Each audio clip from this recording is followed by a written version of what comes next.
Hi, my name is Lee Sprague-Ballou, and I'm going to show you a video that I did yesterday with a young person here in Las Vegas, and the person's name is Ashton.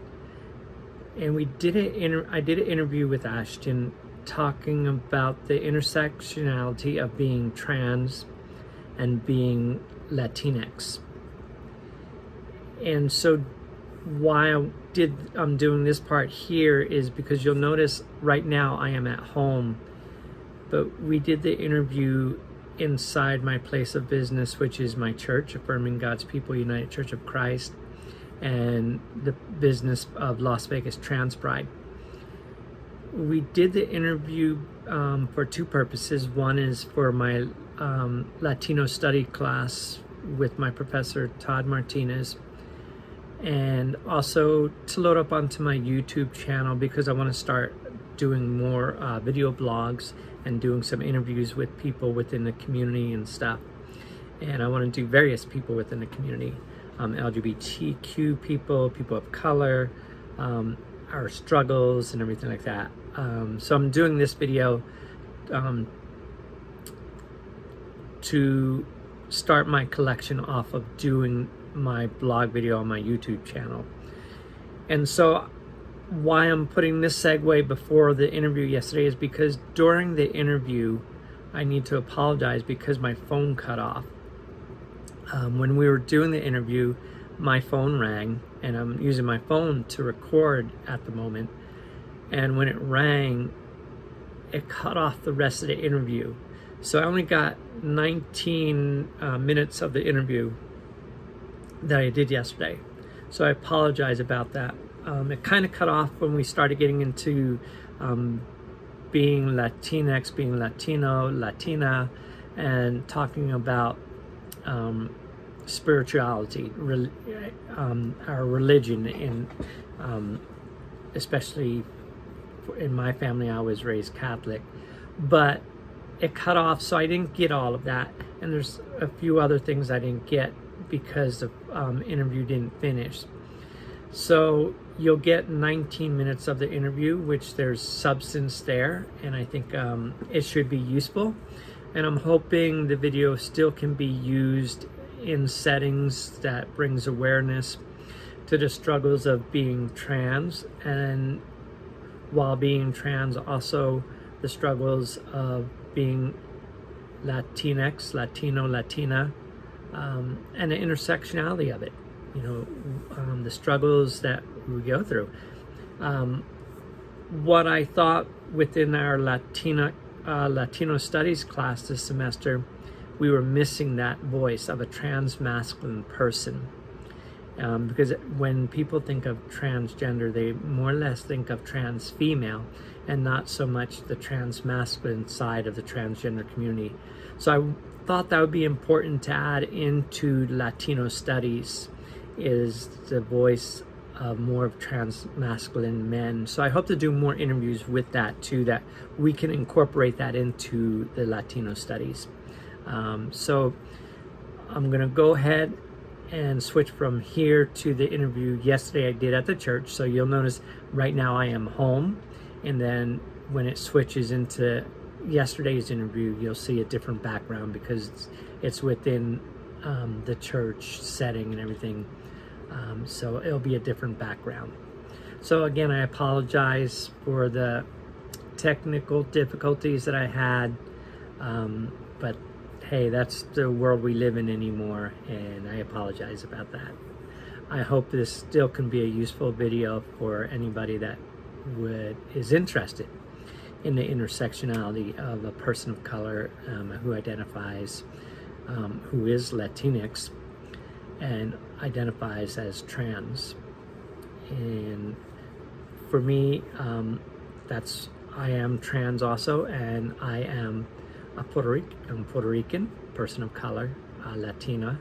So it was a very interesting interview. I think we had a lot of commonality that we shared together, and I just want to thank Ashton for taking their time out and coming and doing the interview with me. We are going to try to do more because I think there's a lot more we can share and to bring awareness and education out into the public. So thank you for tuning in. Oops, Good afternoon. Today is December the 4th, 2020, and I am here with Ashton, who has volunteered to come and do an interview with me today for my Latino Studies class. And I'm making this video for two purposes.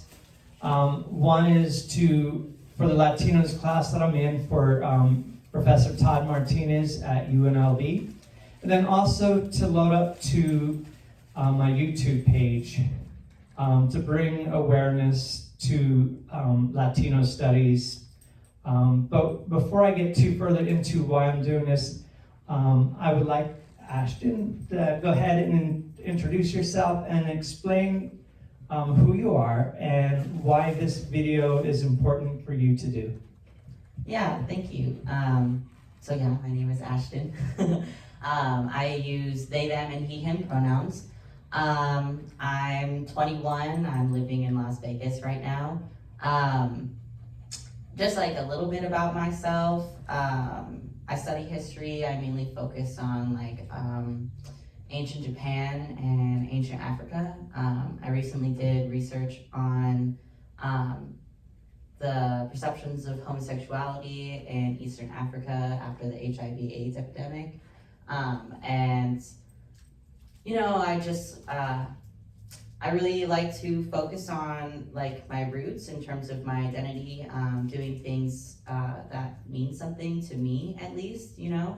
And in the end, I think the only person who can tell my story accurately is myself, and tell my experiences accurately is myself.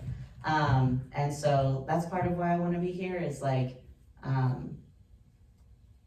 I don't see myself very often, if that makes sense, like in terms of like everywhere at school and within like media and like just things I like to do, like I just don't see people like me doing them. And so I try to be that person to just go out and like talk about it, you know, if that makes sense. The change maker, or the I try at least. I don't know. So, and I appreciate your willingness to come out and to speak, because sometimes it's hard. And I am Jamie Lee Sprague-Ballou, and I go by she, her, hers. And I felt this was important because oftentimes when we talk about Latinos, people of color, and we also talk about the intersectionality of being in the trans community, what is often and mostly in the news is the stories of trans women. We are the main focus when people, and that's what people automatically think of is trans women, especially when it comes to bathroom issues and stuff like that. What's not heard a lot within many news or awareness sometimes is the voices, vocas de transgénero de masculinos, is often hidden or often not too loud in the community. And so I want to use this video because one thing I did notice during our Latino Studies class, we had a section about transgender, but it was mostly the focus of trans women. And there was no trans masculine voice within that section. So I felt that was a lacking part of it. And I realized, you know, we only cover things within a semester and it's hard to fit all the voices in. So I'm hoping that this video can be used again within a Latino Studies class, but now including a trans masculine voice and somebody who is of color, a Latino's voice within the setting of a Latino study, because I think that was missing within our framework of our studies. And I know it really is hard to get a lot of voices within a semester's time. Yeah.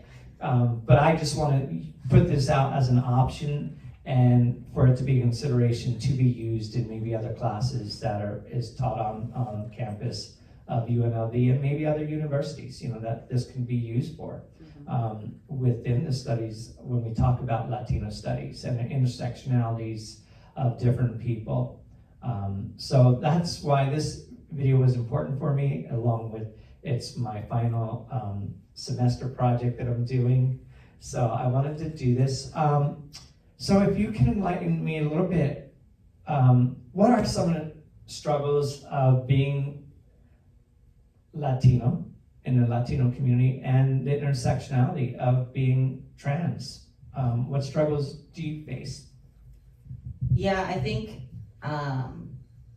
some of the hardest things I've gone through is trying to be okay with my transness within my Salvadorian community. My dad was born in El Salvador, and he came to the United States when he was 20, and like part of being here was part of being in like a new place where you had new opportunities, right? And when I came out, he wasn't necessarily against it, but his biggest worry for me was like, how are people gonna treat you now, and I was kind of like, I don't know, as a regular person, because within this culture that I have like lived through, we talk about family and we talk about love and we talk about like our own community, but in the end we're still holding on to like these ideas of othering other people, like of different identities. And so within my interaction with like Latina communities, like it tends to be, I feel as though I have to kind of hide myself more. And in like my, like, I don't know, in my trans communities, like I tend to lean on the other folks of color in terms of like being accepted and being understood. But it's really hard for me to find other folks who are like me within like my Latinx community. And I think that's just because of the fact that it's a lot harder to speak up when it's more about like your blood, it's more about like your family scrutinizing you and like your aunts, your uncles, your cousins looking at you in a certain way, rather than the kind of choice that we have in terms of like outing ourselves in trans groups, because there are other trans folks there. It's a lot different than outing myself as trans when I'm with like my family. And I think that's been some of like the hardest struggles, is like telling myself it's okay to be upset with my family for not being okay with my transness, if that makes sense. Because I would never accept anyone to not be okay with my Salvadorian side. I would be like, go F yourself, sorry. But, I would never be ashamed of that. And I'm slowly learning that, like, I'm not ashamed of being trans, but I need to be able to show that I'm not ashamed of it with my family and with my community as well. So that's something I still struggle with. Then you also, before we started the interview, you shared that you were, like me, you're mixed race. And you understand Spanish, but not really speaking Spanish. I found that to be a struggle in my own life too, not knowing and growing up within the household. It was only my aunts, my grandmother, and then once a year when my grandfather came out from Puerto Rico, that really the household would be full of Spanish. But other than that, it was mostly my mom within the household speaking Spanish. And she didn't even speak Spanish if there was my grandmother or aunt wasn't around, and mostly my grandmother, because my aunt speaks English, fluently. But that's one thing that my grandmother and grandfather, when they first came to mainland, was to make sure that both of their daughters had good education, better than what they can get in Puerto Rico, and that they were assimilated to the mainland, and so both my mom and my aunt, mi abuela, married, both white men. And so within the households, they both spoke English. None of us, I had 3 brothers, learned English. Or means learned Spanish. Spanish growing up. And so, and then moving out west, because we grew up in New Jersey. Now we move out west, and now you have a majority of people out here that speak Spanish. And it's like, now I'm not understanding the language. Yeah. Because in New Jersey, it was all, it was whites, blacks. We were really the minority in the area we grew up. And so, we just assimilated to just growing up English only. And so what is that for you too, to be your Latinx, and yet your dialect too, you don't know the language as much, and is it bothersome at times? How does that affect you as a Latino person? Are you judged by people in our own community, Latinx people that speak the language, like you're not Latinx enough? Yeah, definitely. Yeah, definitely. Because, I was raised in Southern California. We have a very high population of Latino people, and most of the folks there, it's kind of like 50-50, right? In terms of the group of people who came to this country feeling the need to assimilate completely and not allowing their children to speak Spanish, right, versus the people who come to this country and learn Spanish, right? And their children learn Spanish and things like that. And for myself, my earliest childhood, I was living with my mom. My dad and my mom separated when I was a few months old. It's interesting because I have never seen my mom and dad together, so it's really hard for me to imagine them together. I have 5 siblings in total. They're all half siblings. But my brother and my sister on my dad's side, my 2 older siblings, also don't really speak Spanish. And they were around him, and they were around their mom, who was Mexican. And when I moved in with my dad in high school, I was kind of confused because I thought the reason that I was not speaking Spanish was just because I wasn't with him. But in the end, it's just when you go to school and stuff, and you are going to, and you're in these low-income neighborhoods, and you're speaking Spanish over speaking English, you're at risk. People react different ways, I don't speak Spanish on a regular basis, right? I speak it when I'm in restaurants, and I speak it when I am trying to make the other person comfortable, but I'm very insecure about my Spanish. And that's just because the adults around me when I was younger was oh, you don't sound like you're speaking it right. And so that just kind of made me stop. But I've definitely interacted with groups where I've been expected to speak Spanish. I've been at job interviews where they're oh, what's your first language? And I'm English, the language I'm talking to you in. And then they'd be surprised. And then other Latinx or Hispanic folks coming up to me trying to speak Spanish, and me being I'm sorry, I just can't respond the way that I need to, and then them shaming me for that too. And it's kind of what do I do, in some ways I have learned, and other ways my circumstance was my circumstance, and I'm trying not to be put down about it, but also learning, because I think for myself, it kind of hurts that I don't know Spanish, because I feel that's what connects me to my dad and my dad's family, especially because I don't see them very often. Most of them are still in El Salvador. And so when my dad tries to talk to them, or when my grandpa comes to town, when he comes, it's really hard for me to talk to him because he doesn't know any English, and I'm terrible with Spanish. Luckily he just tells me the same thing that he always tells me every time he sees me. My grandpa tells me that when I was a baby, he came to this country, and that he told me that once I learned Spanish, he would come back and take me with him to El Salvador. but I never learned Spanish. So he's like, when are you coming back with me? But yeah, that's been like, it's kind of like, I wish I had learned, but also like, it's just a part of my experience, you know? What do you think that would be like for you to go to El Salvador, especially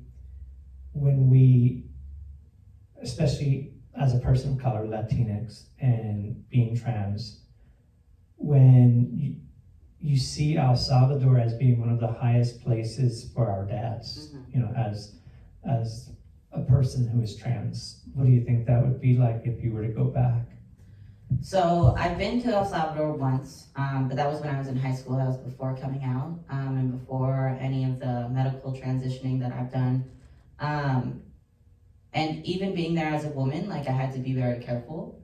My dad was very protective, you know, and I remember we were at the beach and I towel changed or whatever, and my dad was like, you can't do that here, like, because men would look at me or something. And I can only imagine what it would be like going back now. Like, all the women would tell me, I had short hair at that point, because I always had short hair. And I'd have every woman that I met was like, oh, why do you have your hair short? Like, you need to have your hair long. Like, that's what's pretty. That's what will get boys. And I was like, okay.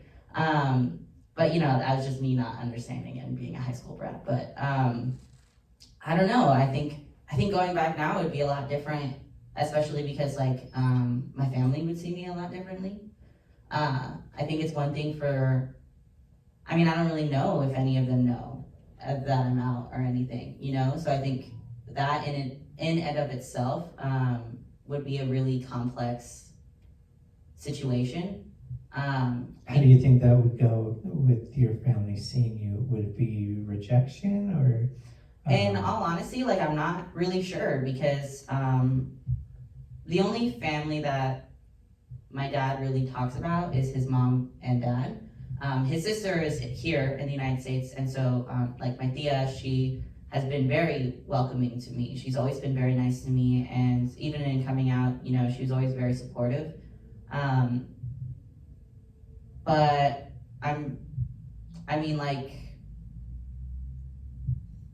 think it's like not rejection, but like refusal to like understand, if that makes sense. Just because like they'd be quick to just be like, oh, you're gay, you're a gay woman, and I think that's what they would just label me as. Even if I tried to kind of explain like, no, I'm a man, like this is who I am, like I just think it wouldn't make sense to them in a way, right? Because it's just not something that they deem as like possible, you know? And I think that's like the biggest issue is like, we see trans folks as like people that live out there, right? They're somewhere existing, but it's people in our families, you know? It's people that we interact with on a daily basis.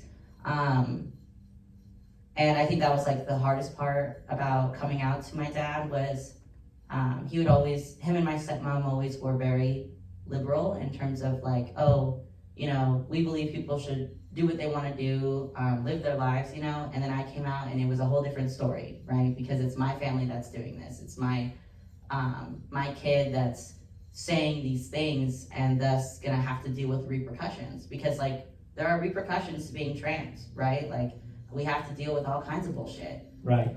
So. I always try to warn people, before they consider transitioning or coming out, be prepared for the steps, be prepared for the rejection, and especially, how was your family as far as spiritually, religious-wise? Because a majority of Hispanics are Catholics, is the dominant religion in the Hispanic community, in Latino community. Latinx community.